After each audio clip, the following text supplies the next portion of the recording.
എന്റെ നിമിത്തം. ചിലപ്പോൾ അത് പറയും, അങ്ങനെയല്ല ബ്രദറെ, 100 മടങ്ങ് കൊടുക്കാമെന്ന് പറഞ്ഞിട്ടില്ല. 100 മടങ്ങ്. എന്ത് 100 മടങ്ങ്? എന്റെ നിമിത്തം അപ്പനെയോ അമ്മയെയോ ഭാര്യയെയോ മക്കളെയോ സഹോദരനെയോ സഹോദരിയെയോ നിലങ്ങളെയോ, ലൂക്കോസിലെയും മത്തായിയുടെയും ഒരുമിച്ച് ഞാൻ ചേർത്ത് പറയാണ്, വിറ്റാൽ അവർക്ക് ഈ ലോകത്തിൽ തന്നെ 100 മടങ്ങ് ഞാൻ വരുവാനുള്ള ലോകത്തിൽ നിത്യജീവനും പ്രാപിക്കാത്ത ആരും ഉണ്ടാവുകയില്ല. എന്തൊക്കെയാണ് വിട്ടത്? അപ്പന്, അമ്മ, സഹോദരൻ, സഹോദരി, നിലങ്ങൾ, ഓക്കെ, വീട്. ഇത്രയുമാണ് ഇവിടെ പറയുന്നത്.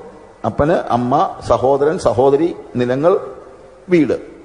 അപ്പൊ എന്താ ഇതിന്റെ അർത്ഥം? നീ വിശ്വാസത്തിന്റെ പേരിൽ ഒരപ്പനെ വിട്ടാൽ നിനക്ക് 100 കണക്കിന് അപ്പന്മാര് കിട്ടും.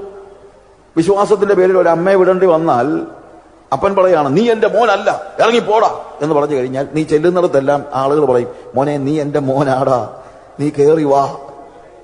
100 അടുത്ത് പറയാൻ ആള് കാണും. വിശ്വാസത്തിന്റെ പേരിൽ നിന്റെ അമ്മ, നീ എന്റെ മകനല്ല, നീ എന്റെ വയറ്റിൽ പിറന്നവനല്ല, ഇറങ്ങി പോടാ എന്ന് പറഞ്ഞാൽ 100 അടുത്ത് 100 അമ്മമാര് പറയും, മോനെ നീ എന്റെ വയറ്റിൽ പിറന്നില്ലെന്നുള്ളതേ ഉള്ളൂ, നീ എന്റെ മോനാടാ എന്ന് പറയും. എനിക്കിങ്ങനൊരു സഹോദരനില്ല എന്ന് പറഞ്ഞു കഴിഞ്ഞാൽ 100 സഹോദരന്മാര് പറയും, എന്താ 100 പേര് പറയും, you are my brother, you are my sister. വീട്ടിൽ നിലക്ക് വിട്ടു 100 വീട് പറയും, മോനെ അത് വിഷമിക്കണ്ട, ഇവിടെ വാ, ഇവിടെ വന്ന് താമസിക്ക എന്ന് പറഞ്ഞ് 100 വീട്ടില് നമ്മളെ കയറ്റിക്കൊണ്ടുവരും. പിന്നെ ആകെപ്പാടെ വസ്തുവിന്റെ ഒരു കാര്യവും അവിടെ പറഞ്ഞിരിക്കുന്ന, ബാക്കി ഒരു കാര്യവും എന്താ ഈ പറയുന്ന ഭൗമിക കാര്യങ്ങളല്ല അവിടെ പറയുന്നത്, സംരക്ഷണത്തിന്റെയും സുരക്ഷിതത്വത്തിന്റെയും കാര്യങ്ങളാണ് പറയുന്നത്. ഞാൻ പറഞ്ഞ മനസ്സിലായല്ലോ? നമുക്ക് ഈ 100 മടങ്ങെന്ന് അതേ കേൾക്കത്തുള്ളൂ, ബാക്കിയൊന്നും കേൾക്കത്തില്ല. ആരെങ്കിലും പ്രാർത്ഥിച്ചിട്ടുണ്ടോ? എല്ലാവരും കർത്താവേ ഞാൻ കൊടുത്തതിന്റെ 100 മടങ്ങ് എനിക്ക് തരണമേ. ആരെങ്കിലും പ്രാർത്ഥിച്ചിട്ടുണ്ടോ? കർത്താവേ എനിക്ക് 100 കണക്കിന് അപ്പന്മാരെ, 100 കണക്കിന് അമ്മമാരെ, 100 കണക്കിന് സഹോദരന്മാരെ, 100 കണക്കിന് സഹോദരിമാരെ തരണമേ കർത്താവേ എന്ന് ആരും പ്രാർത്ഥിക്കുന്നില്ലല്ലോ. ഉള്ളോ? വാക്യം വായിച്ചിട്ട് അത് പ്രാർത്ഥിക്കുക, കർത്താവേ എനിക്ക് അനേക അമ്മമാരെ വേണം, എനിക്ക് അനേക അപ്പന്മാരെ വേണം. അത് വേണ്ട. എന്നാ അത് ബാധ്യതയാകും. കാശ് മാത്രം മതി. മനസ്സിൽ കാശുള്ളവര് എല്ലാം ഇങ്ങനെയാ. അതുകൊണ്ടാണ് ഞാൻ പറഞ്ഞത്, പലപ്പോഴും നമ്മുടെ മനോഭാവവും മനസ്സും ഒക്കെയാണ് ഈ പ്രശ്നങ്ങളെല്ലാം ഉണ്ടാക്കുന്നത്. അല്ലേ? വാഗ്ദത്തങ്ങൾ എന്താണെന്ന് മനസ്സിലാക്കണം. വാഗ്ദത്തം വരാൻ പോകുന്ന, ഞാൻ അതിനെക്കുറിച്ച് പറയാം സമയം അനുസരിച്ച്. നോക്കുക, വരാൻ പോകുന്ന കാര്യങ്ങളെക്കുറിച്ചുള്ള ബോധ്യം, അതാണ് ആ നിത്യതയുടെ ഒരു കാഴ്ച. നിത്യതയുടെ ഒരു കാഴ്ച കണ്ടാൽ മാത്രമേ നമുക്ക് ഭൗതിക മോഹങ്ങളിൽ നിന്നുള്ളൊരു വലിയ വിടുതൽ കിട്ടുകയുള്ളൂ. എന്നാൽ എന്താണ് റിയലി ഡിവൈൻ പ്രോമിസസ്? പല പ്രോമിസസ് ഉണ്ട്, എന്നാൽ ഞാൻ ചില കാര്യങ്ങൾ മാത്രം, ഒത്തിരി പ്രോമിസസ് ഉണ്ട്, എന്നാൽ അവന്റെ പ്രോമിസസിനെ കുറിച്ച് പറയുമ്പോൾ ഒന്നാമത്തെ കാര്യം, ഏറ്റവും വലുതായിട്ട് ഞാൻ മനസ്സിലാക്കുന്നത് അവന്റെ ഡിവൈൻ പ്രസൻസ് ആണ്. മത്തായിയുടെ സുവിശേഷം 28-ാം അധ്യായത്തിന്റെ 20-ാം വാക്യം നമ്മൾ വായിക്കുമ്പോൾ, ബുക്ക് ഓഫ് മാത്യു, മത്തായിയുടെ സുവിശേഷം 28-ാം അധ്യായം, ഇതിന്റെ ഏറ്റവും ഒടുവിലത്തെ അധ്യായമാണ്. അവിടെ ഏറ്റവും ഒടുവിലായിട്ട് നമ്മൾ വായിക്കുന്ന വാക്യം എന്താണ്? ഞാനോ ലോകാവസാനത്തോളം എല്ലാ നാളും നിങ്ങളോട് കൂടെ ഉണ്ട്. അതാണ് അവന്റെ ഏറ്റവും വലിയ പ്രോമിസ്.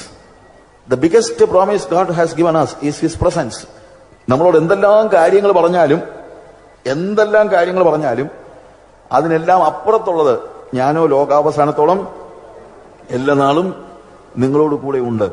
നമ്മളെ ഒരു ദൗത്യം ഫലമേൽപ്പിച്ചാൽ ദൗത്യം പോയി ചെയ്തേച്ചു വാടാന്ന് പറഞ്ഞു വിടുകയല്ല. അവിടെ പറഞ്ഞിരിക്കുന്ന രസമാണ്. ആകയാൽ നിങ്ങൾ പുറപ്പെടുന്നത് ആരാണ്?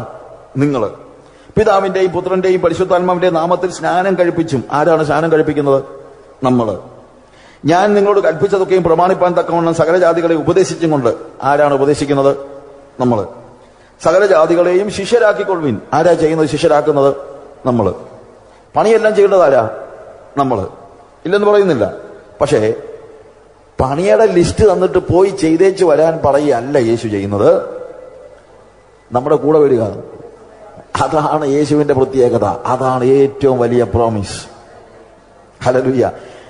ബാക്കിയുള്ളവരെല്ലാം പണിയുടെ ലിസ്റ്റ് തന്നേച്ച് ചെയ്തേച്ച് വരാൻ പറയും, ഇല്ലേ? അതല്ലേ സാധാരണ രീതി ചെയ്യുന്നത്. നമ്മളെല്ലാവരും ചെയ്യുന്ന അതാണ്. ഒരു പണിയുടെ ലിസ്റ്റ് കൊടുക്കുന്നു, എന്തൊക്കെയാണ് ചെയ്യേണ്ടത് ലിസ്റ്റ് കൊടുക്കുന്നു, പോയി ചെയ്തേച്ചു വാ, പൈസ വല്ലതും വേണമെങ്കിൽ ബാങ്കിൽ നിന്ന് എടുത്തു. ഇതൊക്കെ നമ്മൾ പറയത്തുള്ളൂ. കൂടെ പോകുന്നില്ല. ഞാനാണെങ്കിലും എന്തെങ്കിലും കാര്യങ്ങൾ, മിഷന്റെ കാര്യങ്ങളോ മറ്റുള്ള കാര്യങ്ങളോ ഉണ്ടെങ്കിൽ നമ്മളെന്ത് പറയും? മോനെ അത് ചെയ്തേര്, ഇത് ചെയ്തേര്, നീ നിന്നെ കാര്യങ്ങൾ ചെയ്തേര്, പിന്നെ കാശ് വേണോ എടുത്തോ, ഇത്രയൊക്കെ പറയും. പക്ഷെ ഞാൻ എന്ത് ചെയ്യുന്നില്ല, കൂടെ പോകുന്നില്ല. പക്ഷെ യേശു അങ്ങനല്ല. യേശു ഒരു പണി ഏൽപ്പിച്ചു കഴിഞ്ഞാൽ എന്താ, കൂടെ പോരുക. അവന്റെ divine presence, that is a biggest thing. പ്രിയമുള്ളവരെ, അതാണ് ഏറ്റവും വലിയ വാഗ്ദത്തം. നമുക്ക് അതിമഹത്തായ ഒരു വാഗ്ദത്തം നൽകിയിട്ടുണ്ട്. എന്താണ്? നിങ്ങൾ ഒറ്റയ്ക്കല്ല, ഞാനോ ലോകാവസാനത്തോളവും നിങ്ങളോട് കൂടെയുണ്ട്. അത് ലോകാവസാനം നമ്മുടെ പണിയുടെ കാര്യത്തിൽ മാത്രമല്ല, കഷ്ടതയുടെ കാര്യത്തിലോ. കഷ്ടതയിൽ അവൻ ഏറ്റവും അടുത്ത തുണയായിരിക്കുന്നെന്നാണ് പറയുന്നത്. ഏറ്റവും അടുത്ത തുണ. ജോണി എന്ന് പറഞ്ഞൊരു ബുക്കുണ്ട്, ജോണി എറിക്സന്റെ പുസ്തകം. ആ ജോണിയുടെ പുസ്തകം ഒരു ഡൈവിംഗ് ആക്സിഡന്റില് കംപ്ലീറ്റ്ലി പാരലൈസ്, ക്വാഡ്രിപ്ലജിക് ആയിട്ട് കംപ്ലീറ്റ്ലി പാരലൈസ്ഡ് ആയ ഒരു പെൺകുട്ടിയുടെ സ്റ്റോറിയാണ് അത് പറഞ്ഞിരിക്കുന്നത്. അപ്പോൾ ഈ പുസ്തകം വായിച്ച ഇതുപോലുള്ള ഒത്തിരി പേര്, അത് ധാരാളം പല additions, I think many additions അത് ഇറങ്ങിയിട്ടുണ്ട്. അത് വായിച്ച ഒത്തിരി പേര്, കഷ്ടതയിലൂടെ പോകുന്ന ആളുകൾ പറഞ്ഞിട്ടുണ്ട്, we understand what is the difference between we or you know, ഈ ഞങ്ങളും ജോണിയും തമ്മിലുള്ള ഡിഫറൻസ് ഞങ്ങൾ മനസ്സിലാക്കി. ഞങ്ങളും തളർന്ന ക്വാഡ്രിപ്ലജിക് ആയിട്ടുള്ള ആളുകളും അത് വായിച്ചിട്ടുണ്ട്. അങ്ങനെയുള്ള ഒത്തിരി പേര് അത് വായിച്ചിട്ട് പറഞ്ഞിട്ടുണ്ട്, sir, the difference, now we understand what is the difference between me and the girl ജോണിയും ഞാനും തമ്മിലുള്ള വ്യത്യാസം ഒന്നേ ഉള്ളൂ. ജോണിയും കഷ്ടത അനുഭവിച്ചു, ഞാനും കഷ്ടത അനുഭവിച്ചു. പക്ഷെ ഞാൻ കഷ്ടത അനുഭവിച്ച ഒറ്റയ്ക്കായിപ്പോയി. ജോണി കഷ്ടത അനുഭവിച്ചപ്പോൾ അവളുടെ കൂടെ യേശു ഉണ്ടായിരുന്നു. അതുകൊണ്ട് ഇപ്പൊ ഞാൻ മനസ്സിലാക്കി, ഈ കഷ്ടതയിൽ സന്തോഷത്തോടെ പുഞ്ചിരിക്കാൻ കഴിയണമെങ്കിൽ എന്റെ കൂടെ യേശു വേണം. ഹല്ലേലൂയ. ആർക്കാ കഷ്ടതയില്ലാത്തത്? വിശ്വാസിക്കും കഷ്ടതയുണ്ട്, അവിശ്വാസിക്കും കഷ്ടതയുണ്ട്. വിശ്വാസിക്കും ആക്സിഡന്റ് വരും, അവിശ്വാസിക്കും ആക്സിഡന്റ് വരും. വിശ്വാസിയും മാനസിക സമ്മർദ്ദങ്ങളിൽപ്പെടും, അവിശ്വാസിയും മാനസിക സമ്മർദ്ദങ്ങളിൽപ്പെടും. പക്ഷെ വിശ്വാസിയും അവിശ്വാസിയും ഒരേ സാഹചര്യത്തിലൂടെ കടന്നു പോകുമ്പോഴും വിശ്വാസി പുഞ്ചിരിച്ചുകൊണ്ട് കാര്യങ്ങളെ നേരിടുന്നു, അവിശ്വാസി പ്രാഗിക്കൊണ്ട് കാര്യങ്ങളെ നേരിടുന്നു. എന്തുകൊണ്ട്? അങ്ങനെ ആയിരിക്കണം, അങ്ങനെ അല്ല ഇപ്പൊ പലപ്പോഴും. എന്തുകൊണ്ട് പുഞ്ചിരിച്ചുകൊണ്ട് കാര്യങ്ങളെ നേരിടാൻ നമുക്കും ശപിച്ചുകൊണ്ട് ഈ കാര്യങ്ങൾ നേരിടാൻ ഒരു അവിശ്വാസിയും ചെയ്യുന്നെങ്കിൽ അതിന്റെ കാരണം എന്താണ്? അവരൊറ്റയ്ക്കായി ഇത് ചെയ്യുന്നത്. നമ്മൾ അങ്ങനെയല്ല. അവർ ജീസസ് ഈസ് വിത്ത് അസ്. നമ്മുടെ യേശു നമ്മുടെ കൂടെ ഉണ്ട്. ലോകത്തിലെ ഏറ്റവും നിരാശാജനകമായ ഒരു വാക്യം ഉണ്ടെങ്കിൽ വേദപുസ്തകത്തിൽ നിന്ന് ഞാൻ കണ്ടുപിടിച്ചൊരു വാക്യമുണ്ട്, ദേ ഹാവ് നോ കംഫർട്ടർ. സഭാപ്രസംഗിൽ പറയുന്നുള്ളൂ, അവർക്കൊരു ആശ്വാസപ്രദൻ ഇല്ല. ജെറമ്യയുടെ ബുക്കിൽ വിലാപങ്ങളിലുള്ള ഒരു വാക്കാണ്, രണ്ടിടത്ത് പറഞ്ഞുള്ള വാക്കാണ്. They have no comforter. ലോകത്തിലെ ഏറ്റവും പ്രയാസമായിട്ട് ദുഃഖകരമായിട്ടുള്ള ഒരു വാക്യം ഞാൻ വേദപുസ്തകത്തിൽ കണ്ടുപിടിച്ചതാണ്. They have no comforter.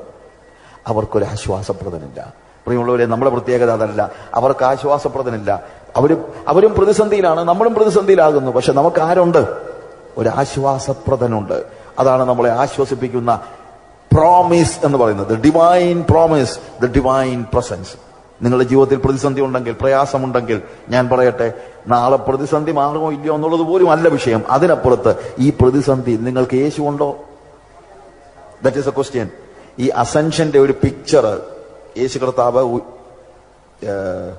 സ്വർഗാരോഹണം ചെയ്യുന്ന ഒരു പിക്ചർ കാണിച്ചിട്ട് അതിന്റെ താഴെ ഈ വാക്യം ഏതാണ്? ഞാനോ ലോകാവസാനത്തോളം എല്ലാ നാളും നിങ്ങളോട് കൂടെ ഉണ്ടെന്ന വാക്യം എഴുതിയിടുന്ന ഒരു പിക്ചർ ഒരു യഹൂദ റബി കണ്ടിട്ട് പറഞ്ഞ ഒരു വാചകം ഞാനിങ്ങനെ കേട്ടിട്ടുണ്ട്. അദ്ദേഹം ചോദിച്ചു, oh, your Messiah is always with you, that's wonderful.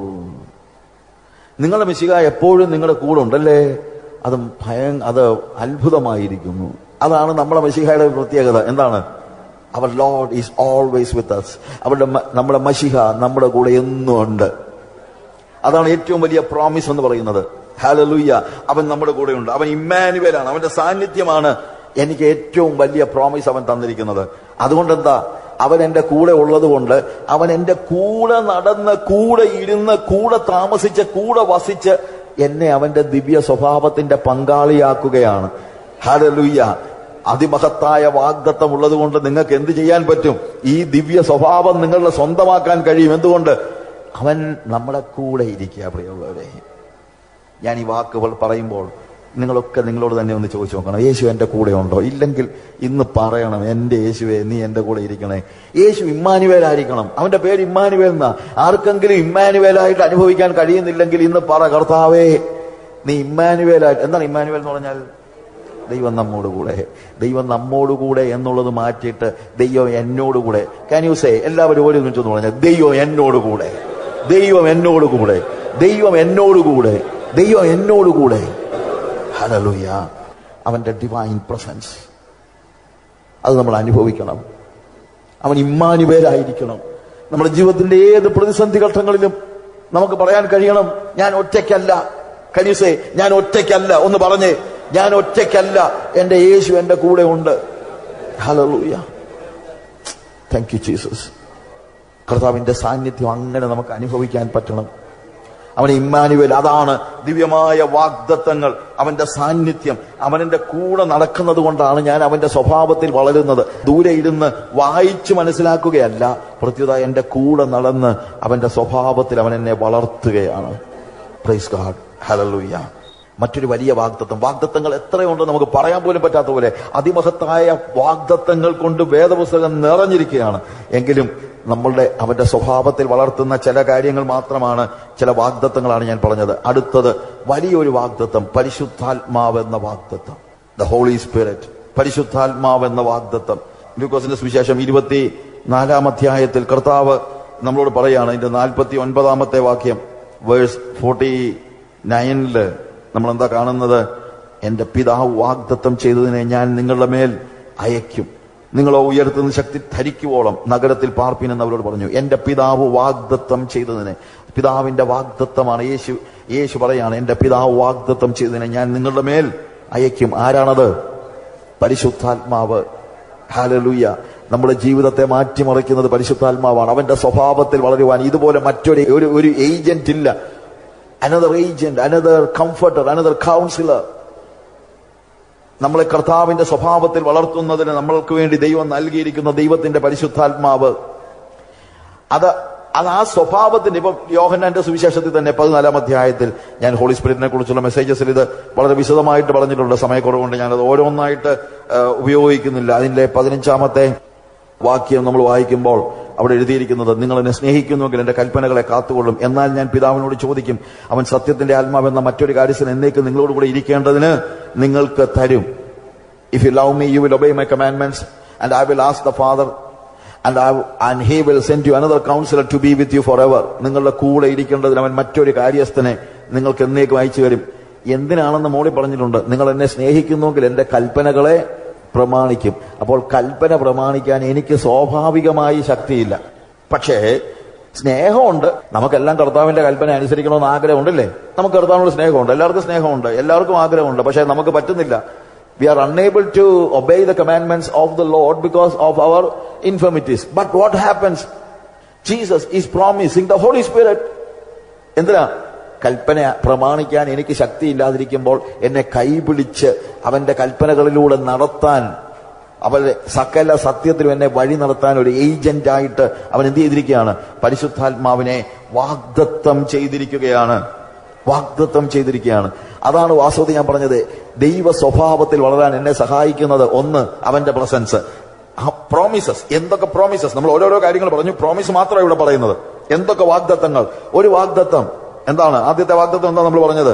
അവന്റെ സാന്നിധ്യം. അവൻ ഇമ്മാനുവേലാണ്. അവൻ എന്റെ കൂടെ നടന്ന്, കൂടെ ഇരുന്ന്, കൂടെ വസിച്ചുകൊണ്ട് അവന്റെ സ്വഭാവത്തിൽ എന്നെ വളർത്തുകയാണ്. എന്റെ ബലഹീനതകൾ എന്നെ സഹായിക്കാൻ അടുത്ത വാഗ്ദത്തം പരിശുദ്ധാത്മാവിനെ എനിക്ക് നൽകിയിരിക്കുകയാണ്. ഹോളി സ്പിരിറ്റിന് നൽകിയിരിക്കുക. പരിശുദ്ധാത്മാവ് എന്റെ കൂടെ ഉള്ളത് കൊണ്ട് എന്താണെന്നറിയാമോ? എനിക്ക് അവന്റെ സ്വഭാവത്തിൽ വളരാനായിട്ട് കഴിയും. തീർച്ചയായിട്ടും കഴിയും. അവിടെ എഴുതിയിരിക്കുന്ന വാക്ക്, ലോകം അവനെ കാണുകയോ അറിയോ ചെയ്യാൻ അവനെ ലഭിക്കാൻ കഴിയില്ല. അവൻ നിങ്ങളോട് കൂടെ വസിക്കുകയും നിങ്ങളിൽ ഇരിക്കുകയും ചെയ്യുന്നതുകൊണ്ട് അവനെ അറിയുന്നു. നിങ്ങളോട് കൂടെ വസിക്കുകയും നിങ്ങളിൽ ഇരിക്കുകയും. He will be with you and dwell in you. അവൻ നിങ്ങളുടെ കൂടെ നടക്കുകയും ചെയ്യും, നിങ്ങളുടെ ഉള്ളിലിരിക്കുകയും ചെയ്യും. ഞാൻ ഇതിനെക്കുറിച്ച് വിശദമായിട്ട് പല ബൈബിൾ ക്ലാസ്സിൽ പറഞ്ഞിട്ടുണ്ട്. നമ്മുടെ കൂടെ ബഹുമാനിതനായ ഒരാൾ നടക്കുകയാണെങ്കിൽ നമുക്ക് തീർച്ചയായിട്ടും പിന്നെ നമുക്ക് ഇഷ്ടമുള്ളത് ചെയ്യാനുള്ള ഒരു നടക്കത്തില്ല. നമുക്കെപ്പോഴും എന്താണ് നമ്മളുടെ ചിന്ത മുഴുവൻ എന്താ? അദ്ദേഹത്തെ എങ്ങനെ പ്രസാദിപ്പിക്കാമെന്ന്. ഞാനിവിടെ ജേർണലിസ്റ്റിന് പഠിച്ചുകൊണ്ടിരുന്നപ്പോൾ എന്റെ ഏറ്റവും പ്രിയപ്പെട്ട പ്രൊഫസർ എന്ന് പറയുന്നത് പഠിപ്പിച്ചുകൊണ്ടിരുന്നത് ചൊവ്വല്ലൂർ കൃഷ്ണൻകുട്ടി സാറാ. കൃഷ്ണൻകുട്ടി സാറ് ഞാനും കൂടെ ഒരു പ്രാവശ്യം കോട്ടയത്തിന് പോയപ്പോൾ ട്രെയിനിൽ കോട്ടയത്ത് ഇറങ്ങുക, മനോരമയിലോട്ട് പോകുന്ന വഴിയാ. അപ്പം കൃഷ്ണൻകുട്ടി സാർ എന്നോട് ചോദിച്ചു, എടോ സാജു തനിക്ക് കോട്ടയമൊക്കെ പരിചയമുണ്ടോ? ഉണ്ട് സാറേ. എടോ നമുക്ക് രാവിലെ ബ്രേക്ക്ഫാസ്റ്റ് കഴിക്കണ്ടേ? കഴിക്കണം സാർ. എടോ തനിക്ക് ഹോട്ടലൊക്കെ അറിയാമോ? അറിയാം സാർ. അപ്പൊ ഞാൻ ഭയങ്കര ബഹുമാനത്തോട് ഇറങ്ങാൻ തന്നെ പുള്ളി പറഞ്ഞു, ഹലോ ഓർത്തോണം നമ്മൾ പട്ടണാണിട്ടാ, ഓർത്തോണം നമ്മൾ പട്ടണാണിട്ടാ എന്ന് വെച്ച് കഴിഞ്ഞാൽ എന്നെ വിളിച്ചോണ്ട് വേറെ നോൺ വെജ് ഹോട്ടലിലൊന്നും കൊണ്ടുപോകരുത്. ഞാൻ പറഞ്ഞു, ഇല്ല സാർ, ഒരിക്കലില്ല സാർ. അപ്പൊ അന്നത്തെ ഏറ്റവും നല്ല ഒരു വെജിറ്റേറിയൻ ഹോട്ടലിൽ ഞങ്ങൾ കൊണ്ടുപോയി ഭക്ഷണം എല്ലാം കഴിഞ്ഞു. ഞാൻ ചോദിച്ചോട്ടെ, എനിക്ക് പൊറോട്ടായും ഇറച്ചിയും തിന്നണമെന്ന് തോന്നിയാൽ പോലും, എനിക്ക് അങ്ങനെ വലിയ മോഹമൊന്നുമില്ല, എന്നാലും ഞാൻ അന്നേരം അത് കഴിക്കാൻ പോകുമോ? ഇല്ല. എന്തുകൊണ്ടാ? എന്റെ ഇഷ്ടത്തെക്കാളും എന്റെ നാവിന്റെ ടേസ്റ്റിനേക്കാളും ഒക്കെ വലുതാണ് എനിക്ക് എന്റെ സാറിനെ പ്രസാദിപ്പിക്കാൻ പറ്റുന്നത്. ഞാൻ പറഞ്ഞ മനസ്സിലായില്ലേ? എനിക്ക് ചിലപ്പം ഉള്ളിലൊരു ആഗ്രഹം ഉണ്ടെന്ന് വെച്ചു. I'm not saying that I like it, but what I say, അവിടെ എന്റെ ഇഷ്ടത്തിനൊന്നും ഒരു പ്രസക്തിയുമില്ല. ഞാൻ ഒരിക്കലും മനസ്സിൽ പറയത്തില്ല, ഓ ഇയാള് വന്ന് കയറിയതുകൊണ്ട് രാവിലെ എനിക്കൊരു പൊറോട്ട ഇറച്ചി തിന്നാൻ പോലും പറ്റുകയെന്ന് ഞാൻ പറയുമോ? ഇല്ല. എന്തുകൊണ്ടാ? എനിക്കതൊന്നും ഒരു വിഷയമേ അല്ല. കാര്യം എനിക്ക് എന്റെ സാറിനെ പ്രസാദിപ്പിക്കണം. ഇതുപോലെയാണ് ഹോളി സ്പിരിറ്റ് കൂടെ നടന്നാൽ. ഹോളി സ്പിരിറ്റ് കൂടെ നടന്നാൽ പിന്നെ ഹോളി സ്പിരിറ്റിന് ഇഷ്ടമുള്ള കാര്യമേ ഞാൻ ചെയ്യത്തുള്ളൂ. കാര്യം എനിക്ക് എന്റെ ഇഷ്ടങ്ങളുടെ പുറകെ പോകാൻ ഒരു മോഹവുമില്ല. കാരണം എനിക്ക് എന്റെ ജീവിതത്തിൽ ഒറ്റ ആഗ്രഹമേ ഉള്ളൂ, എന്റെ കൂടെ നടക്കുന്ന പരിശുദ്ധാത്മാവ് ദുഃഖിക്കരുത്. ഞാൻ ചിലർ കടത്തി പറഞ്ഞാൽ പൊറോട്ട ഇറച്ചി എനിക്ക് ഇഷ്ടമാണെങ്കിൽ, ഞാൻ അങ്ങനല്ല, അങ്ങനെ ആണെങ്കിൽ ദോശയും സാമ്പാറും കൂടെ തിന്നുമ്പോഴും എനിക്ക് വേണമെങ്കിൽ പൊറോട്ട ഇറച്ചിയും സ്വപ്നം കാണാൻ പറ്റും, ഇല്ലേ? പക്ഷേ എന്റെ ഉള്ളിലൂടെ കയറിയിരിക്കുകയാണെങ്കിലോ അതുപോലും പറ്റത്തില്ല. എന്റെ ചിന്തകളെ പോലും പരിശുദ്ധാത്മാവ് പ്യൂരിഫൈ ചെയ്യും. എന്റെ പ്രവൃത്തിയെ മാത്രമല്ല, എന്റെ ചിന്തകളെ പോലും പരിശുദ്ധാത്മാവ് പ്യൂരിഫൈ ചെയ്യും, ശുദ്ധീകരിക്കും. അതാ ഞാൻ പറഞ്ഞത്, അവന്റെ അതിമഹത്തായ പ്രോമിസ് എന്ന് പറയുന്നത് പരിശുദ്ധാത്മാവാ. പരിശുദ്ധാത്മാവിനെ പ്രാപിച്ചാൽ, പരിശുദ്ധാത്മാവ് നിന്റെ കൂടെ നടക്കുകയാണെങ്കിൽ അവന്റെ ദിവ്യ സ്വഭാവത്തിന് യോജിക്കാത്ത ഒരു പ്രവൃത്തിയും നീ ചെയ്യില്ല. പരിശുദ്ധാത്മാവ് കൂടെ നടക്കുക മാത്രമല്ല, he will be in you and dwell with you. നിന്റെ കൂടെ നടക്കുകയും നിന്റെ ഉള്ളിലിരിക്കുകയും ചെയ്യാണ്. എന്റെ ഉള്ളിലേക്ക് കയറി കഴിഞ്ഞിരിക്കുന്നത് കൊണ്ട് എന്റെ ചിന്തകളിൽ പോലും ഒരു പാളിച്ച ഉണ്ടാകാൻ എനിക്ക് ആഗ്രഹമില്ല. എന്തുകൊണ്ടാ? എന്റെ ഒരു ചിന്ത പോലും ഹോളി സ്പിരിറ്റിനെ ദുഃഖിപ്പിക്കരുത് എനിക്ക് നിർബന്ധമുണ്ട്. ഹല്ലേലൂയ. അതുകൊണ്ട് പ്രിയമുള്ളവരെ, I advise you, I exhort you to receive the Holy Spirit. Let the Holy Spirit be in you. പരിശുദ്ധാത്മാവ് നിങ്ങളുടെ ഉള്ളിലേക്ക് കയറട്ടെ. പരിശുദ്ധാത്മ നിറവ് നിങ്ങൾ പ്രാപിച്ചാട്ടെ. പരിശുദ്ധാത്മാവിന്റെ കൂടെ നടക്കുന്ന നിങ്ങളൊന്ന് അനുഭവിച്ചറിഞ്ഞാട്ടെ. ആത്മാവിനോട് കൂടെ നിങ്ങൾ നടക്കണം. ആത്മസ്നാനം പ്രാപിക്കണം. ആത്മാവിന്റെ കൂടെ നടക്കണം. ആത്മനിറവ് പ്രാപിക്കണം. ആത്മാവിനാൽ ചുറ്റപ്പെട്ടവരായിരിക്കണം. അങ്ങനെയെങ്കിൽ നിങ്ങളുടെ 7 അയലത്തുക്ക് പോലും ലോകത്തിന്റെ ചിന്തകൾ കടന്ന്, നമ്മൾ ഒരു മലയാള ഫ്രേസ് ആണല്ലോ, 7 അയലത്ത് പോലും എന്ന് വെച്ച് കഴിഞ്ഞാൽ you are with Holy Spirit. ആത്മാവിന്റെ കൂടെയാണ്, ആത്മാവ് പുറത്താണ്, ആത്മാവ് ഉള്ളിലാണ്. അങ്ങനെ ഒരു സ്റ്റേജാണ് നമുക്ക് ആവശ്യമായിരിക്കുന്നത്. അങ്ങനെ വരുമ്പോ എന്തായി തീരും? നമ്മൾ അവന്റെ ദിവ്യ സ്വഭാവത്തിന് കൂട്ടാളികളായി തീരുവാൻ ഇടവരും.